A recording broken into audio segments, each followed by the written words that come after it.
সমাজের উপরে সারা ত্রিপুরা ব্যাপী একের পর এক আক্রমণ হইতেছে, নানান খানে মন্দির ভাঙতেছে, মূর্তি ভাঙতেছে, এরকম ভাবে 80% হিন্দুর ভূমি ত্রিপুরা। এর মধ্যে আমরা কতদিন সহ্য করুম? সকালবেলা ঘুমের থেকে ওঠার পরে শুনি এখানের মধ্যে বজরংবলীর মূর্তির মাথা নাই, মাথা কে বা কারা ভাঙ্গা লাইছে। তো আমরা খবর পাই আইছি, আওনের আগে মূর্তিটারা একটা চক্রান্ত করে মূর্তিটারা সরাই লাইছে। হ্যাঁ, নাম দিছে গীতা এলাকা শান্তি শৃঙ্খলা বজায় রাখনের লিগা। তো শান্তি শৃঙ্খলা বজায় রাখনের দায়িত্ব কি শুধু আমরার? আজকে আমাদের এখানে ছোট্ট একটা শনি মন্দির, এই শনি মন্দির পাহারা দিওনের লিগা 5টা ক্যামেরা লাগান লাগতেছে। তো পরিস্থিতি কোন জায়গায় যাইতেছে? আগামী দিন আমাদের বাড়ি ঘরে বউ বাচ্চারা রক্ষা করণের লিগা রান্না করে ক্যামেরা লাগাই তুইব। তো হিন্দু সমাজ যদি আজকে না জাগে তো আগামী দিন ভয়াবহ পরিস্থিতি হইতেছে। হিন্দু সমাজের কাছে আবেদন, আপনারা এই ব্যাপারটা নিয়ে আসলে হালকাভাবে নেবেন না, আপনারা ব্যাপারটা নিয়ে আসলে গুরুতরভাবে আমাদের সাথে সহযোগিতা করবেন। আর প্রশাসনের কাছে আমরা আবেদন করুন, ব্যাপারটা যদি এই অপরাধীরা যদি আমরা ধরপাকড় না হো, শাস্তি না হো, আমরা বৃহত্তর আন্দোলন যাবো, আমরা রাস্তাবদ্ধ করুম। প্লাস আমরা এই এলাকার মধ্যে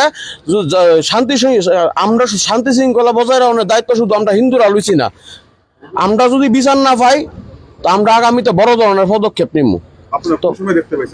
আমরা সকালে আমাদের কাছে ভিডিও ক্যামেরা আছে, আমরা সকালে দেখতে পাইছি না, আমাদের আসার আগে মূর্তিটা সরাই লেছে। হ্যাঁ, এখানে কার্যকর্তারা আমাদের কাছে ভিডিও পাঠাইছে, ভিডিওগুলিও আমাদের কাছে আছে। তো আসার আগে মূর্তিটা সরাই লেছে। তো শুনতে পারছি আমরা সকালবেলা 7-8টার সময় এখানের মধ্যে মূর্তির আক্রমণ হয়েছে। প্লাস এখানের মধ্যে শুধু এই মন্দিরের মূর্তির আক্রমণ না, এখানের মধ্যে আরো এমন জিহাদি ঘটনা ঘটে যেটির নিয়ে কোনো প্রতিবাদ নাই। আর এটির মধ্যে সহযোগিতা করতেছে আমার রুলিং গভর্নমেন্টের কিছু নেতা, তারা থেকে দালালি খাইতেছে, তারার লগে কুখ্যাত নেশা কারবারের লগে যুক্ত হইতেছে, পাচার কারবারের লগে যুক্ত হইয়া তারার এই প্রশ্রয় দিতেছে। যেই কারণে আজকে এই এলাকার অবস্থা ভয়াবহ থেকে ভয়াবহ পরিস্থিতি যাইতেছে। তো প্রশাসনের কাছে দিয়ে আবেদন রাখুন, এই এলাকার দিকে একটু নজর দেন, আর না হইলে আমরা বৃহত্তর আন্দোলন যাবো, প্লাস এলাকার মধ্যে শান্তি শৃঙ্খলা বজায় থাকতো না। সিসিটিভি ক্যামেরা আছে, এখানের মধ্যে সিসিটিভি ক্যামেরা আছে। আজকে সকালবেলা শুনতে পারছি সিসিটিভি ক্যামেরা এগুলি না বলি খারাপ, ভালো না। এরকম মানে কারা করতে পারে, আপনারা কোনো সন্দেহ এরকম কোনো আমাদের ধারণা হিন্দু সমাজের কোন লোক যারা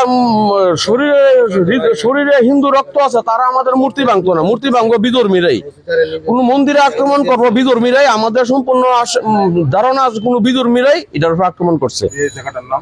এই জায়গাটার নাম চারিবার শচীন্দ্রলাল। আমার নাম প্রদীপ দেবনাথ, আমি বিশ্ব হিন্দু পরিষদ ডুকলি প্রখণ্ডের সভাপতির দায়িত্বে আছি।